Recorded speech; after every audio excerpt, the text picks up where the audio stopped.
Patris et Filius et Spiritus Sanctus. Amen. The world mourns, Pope Francis's final chapter and the shocking succession plan revealed. Imagine a world without the voice that echoed across continents, a guiding light extinguished. In a moment that has sent shockwaves across the globe, the Vatican has confirmed the passing of Pope Francis. At 88, after a life dedicated to faith and a tenure marked by unprecedented change, the world mourns. But this is not just a story of loss. It's a story of a legacy, a fight against time, and a succession plan that could redefine the Catholic Church forever. Stick with us, because what you're about to witness is more than just a news report. It's a deep dive into the life, battles, and final act of a man who reshaped the very fabric of modern spirituality. On April 21, 2025, the world received the somber confirmation. Pope Francis Jorge Mario Bergoglio had passed away.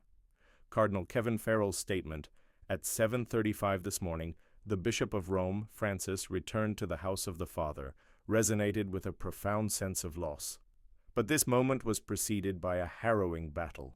For months, the world watched as the Pope faced a series of escalating health crises. Remember the February reports?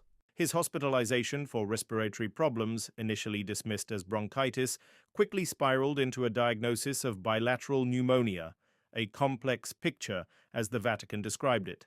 And then the shock, thrombocytopenia, anemia, requiring blood transfusions. But Pope Francis was a fighter, a man who, even in his most vulnerable moments, reached out to the world, thanking them for their prayers and affection. I've recently received many messages of affection, and I have been particularly struck by the letters and drawings from children, he said. This wasn't his first encounter with serious health issues. Decades ago, he lost part of a lung to pneumonia. He was a survivor.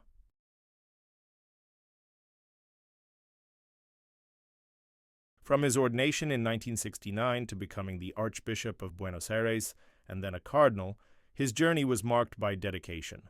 But it was in 2013, following the historic resignation of Pope Benedict XVI, that Francis ascended to the papacy, ushering in an era of unprecedented change. He embraced the digital age, becoming the first pope on Instagram, and penned an op-ed for the New York Times. He challenged traditional views, advocating for a more inclusive church.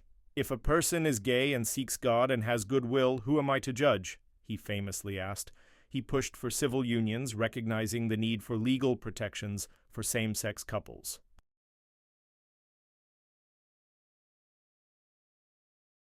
His final years were a testament to his resilience. Surgeries, hospitalizations, and even a fall in early 2025 that led to a sling. Yet he pressed on. The papal ministry should be for life, he declared, dismissing rumors of retirement. A man of tradition, yet a pioneer of modernity.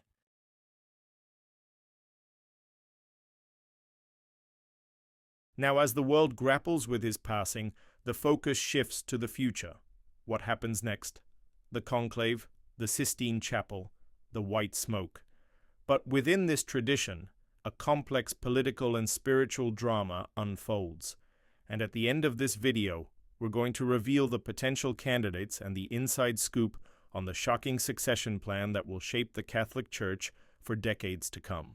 So stay tuned, because you won't want to miss this. If you're as captivated by this story as we are, hit that subscribe button and ring the notification bell. We're dedicated to bringing you the most in-depth, respectful, and engaging coverage of celebrity and entertainment trends. And in a moment like this, it's crucial to understand the full picture. Leave a comment below with your thoughts and memories of Pope Francis. What did his legacy mean to you?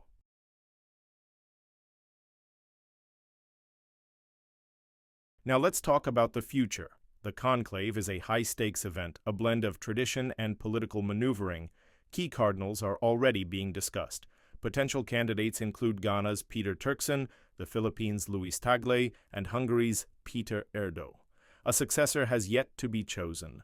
The College of Cardinals, comprised of senior Catholic clergy, many appointed by Francis himself, will elect the next pope. To be eligible, a candidate must be a baptized male Roman Catholic, though for centuries the cardinals have exclusively selected someone from their ranks. There are currently more than 240 cardinals worldwide. They typically hold the title for life. But here's the shocking part. Inside sources reveal that discussions have been underway for years regarding a potential shift in the Church's structure. A move towards a more decentralized leadership. This could mean a significant change in how the Church operates, a move that Pope Francis himself may have subtly supported. But of course, this is all speculation, and we must wait for the conclave to make its decision.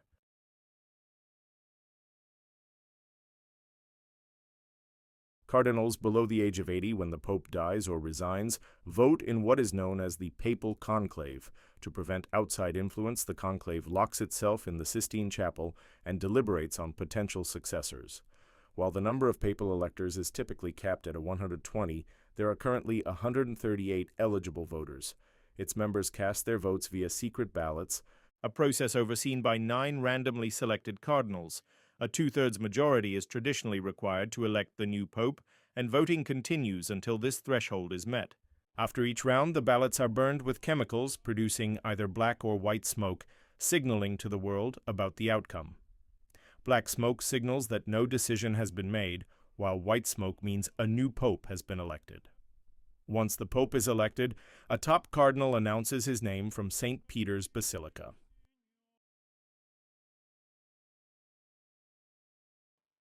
The process can take days, weeks, or even longer, depending on how divided the cardinals are. Each day, the conclave can hold up to 4 rounds of voting to try to achieve the required 2/3 majority.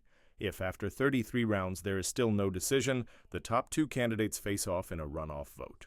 The elections of the last 3 popes have been relatively quick, with each lasting only several days, but historically, elections have sometimes dragged on much longer, with the papal conclave that elected Pope Gregory VI in 1271 taking nearly 3 years due to fierce political wrangling.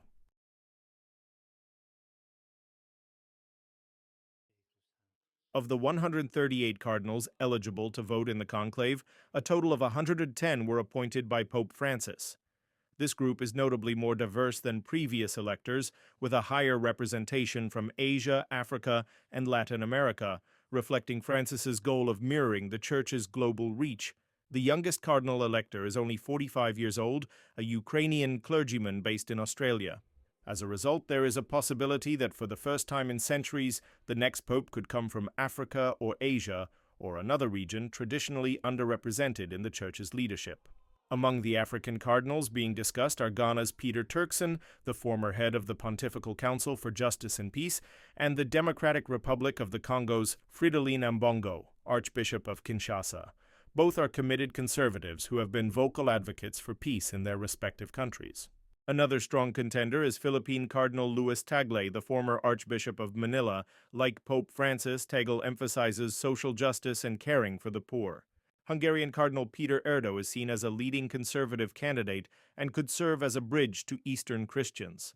The Archbishop of Esztergom Budapest, Erdo, is a traditionalist who has championed outreach to Orthodox Christians, stressing the desperate need for unity between the churches. Also in the mix is Cardinal Pietro Parolin, the Holy See's Secretary of State, whose top diplomatic role ensures he is well known by all cardinals. Other possible candidates include Italy's Matteo Zuppi, Archbishop of Bologna, and Malta's Mario Gresh, Secretary General of the Synod of Bishops, a position that kept him in close contact with Pope Francis.